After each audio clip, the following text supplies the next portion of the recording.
Hello, in today's video, we're gonna talk about Roblox. Right now, Roblox is in the hot seat, taking devious backshots from the entire internet. And honestly, it's very well deserved. Before we dive into all the messy stuff, let's back it up for a second. For anyone who's not super familiar, it's basically a free-to-play gaming platform and creation system. It's been around since 2006, and over time it's blown up into one of the biggest games on the planet. We're talking hundreds of millions of players, billions in revenue, and a huge cultural footprint. On Roblox, people can jump into games, build their own worlds, customize their avatars, roleplay, pretty much whatever you can think of. It's kind of like a mix between Minecraft and Legos, and a social hangout spot, all rolled into one. But let's be honest here, the main demographic has always been kids. We're talking anywhere from elementary school to early teens. That's the core audience. Sure, some adults play it, and yeah, there are developers and older fans, but the vast majority of players are children. Roblox markets itself as a safe space for kids, kind of like how Fortnite pulled in the younger crowd, or how Minecraft built a whole generation of block building fans. And here's where the problem starts,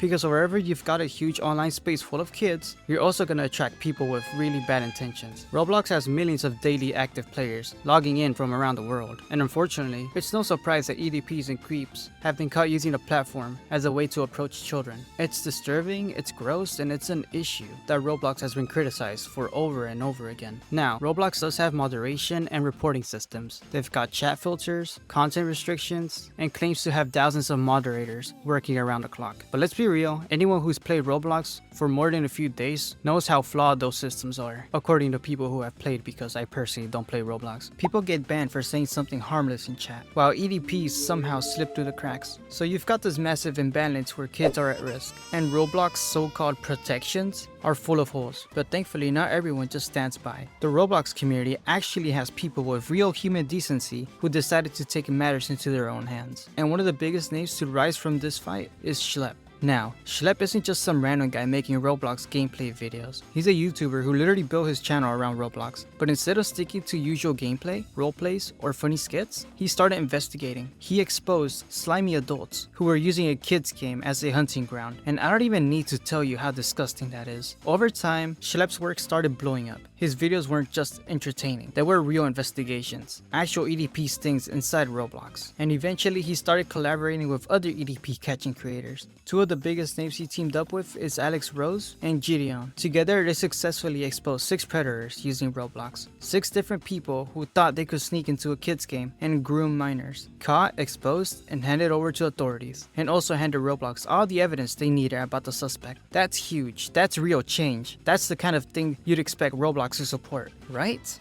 A safer platform, creeps removed, players protected? But nope, that's not what happened. Instead of Roblox backing Shlep, instead of them standing behind the people actually cleaning up their game, the CEO and executives didn't like the spotlight being shined on the dark side of Roblox. Why? Because it makes them look bad. It makes it obvious that EDPs can slip through their system, that their moderation is weak, and that their billion-dollar company isn't protecting kids the way it should. According to Gideon, Roblox only banned the EDPs that Shlep exposed after fans put them under massive pressure, meaning it wasn't even Roblox being protective. It was Roblox trying to cover themselves when the internet was already breathing down their necks. Think about that. A company with billions in revenue, a full legal team, and quote-unquote safety as their selling point, waiting until YouTubers embarrassed them before they take action. And then it got even crazier. Months later, Roblox turned around and banned Shlep himself. Not just a ban, they actually sued him. They wanted him completely silenced. They didn't want him on a platform. They didn't want him making videos. And they sure as hell didn't want him exposing any more ADPs. And that right there tells you everything. If Roblox generally cared about children's safety, they wouldn't be going after someone exposing EDPs. They'd be working with him. Every account that I've owned on Roblox since I was 8 years old has been terminated. Accounts that we were actively talking to predators on have now been banned off of Roblox. What Roblox did could potentially stop some predators from facing real-life consequences. Not to mention that Roblox has made a very firm stance that I can no longer access the Roblox platform anymore. The fact they targeted Shlep shows their priorities, protecting their image instead of protecting kids. Now, Roblox claims they're working on a new AI to detect real players' ages and keep EDPs away. Sounds good on paper, right? But let's think about this. People can fake their age. They can make burner accounts. They can hop on VPNs and bypass systems. AI isn't a magic bullet. So while Roblox brags about their new features, the reality is that their platform is still wide open. The same loopholes exist, the same dangers are there, and the only difference now is that the people that are trying to help, like Shlep, are being silenced. But here's where things get really interesting. The GOAT himself, Chris Hansen, from To Catch an EDP, has stepped into the picture. Hansen is reportedly working on a full documentary covering the dark side of Roblox, a deep dive into all the flaws and the loopholes, and the shady ways the company tries to cover its tracks. And here's the kicker. He's teaming up with Shlep. You can bet it's going to be big. If Chris Hansen is involved, this isn't just YouTube drama anymore. This is mainstream. This is NVC level exposure. And honestly, Roblox needs this kind of spotlight because right now, instead of fixing their platform and protecting kids, they're busy banning people speaking out and worrying about their brand image. It's not a good look and the internet is starting to catch on. So yeah, Roblox is in the middle of a storm right now. And the worst part is, they created it themselves. Instead of teaming up with the people trying to help, they've gone the opposite direction. They've chosen lawsuits. And that should tell you everything you need to know about where their true priorities lie. Anyway, that's where we're at. This situation is still unfolding, and you already know it's going to get bigger once Chris Hansen's documentary drops. But for now, that's all I've got for you in today's video. If you found this breakdown helpful, make sure to drop a like, subscribe, and share this video. Covering topics like this is important because the more people know, the harder it is for companies like Roblox to sweep things under the rug. Till next time, stay tuned.